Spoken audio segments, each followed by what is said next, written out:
नाम तनवीर इब्राहिम इनामदार है। मैं जमात हश्तूम की तालिब इल्म हूँ। आज मैं आपके सामने एक तजुर्बा पेश करना चाहती हूँ।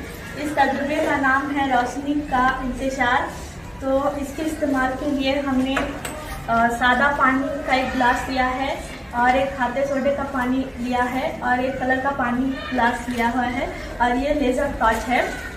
तो आज हम देखेंगे इस सादे पानी के अंदर कोई लाइन नज़र आती है या नहीं। तो इसके अंदर हमें कोई लाइन नज़र नहीं आ रही है और इस गंदे पानी के अंदर हमें साफ साफ एक लाइन नज़र आ रही है और इस कलर के पानी के अंदर भी एक लाइन नज़र आ रही है। और ये लाइन सादे पानी में रोशनी का ऐसा पट्टा हमें नज़र नहीं आता, लेकिन किस हद गंदे पानी में रोशनी की शुआ साफ नज़र आती है। इस तरह यहाँ पर ये तजुर्बा ख़त्म हुआ। अल्लाह हाफ़िज़।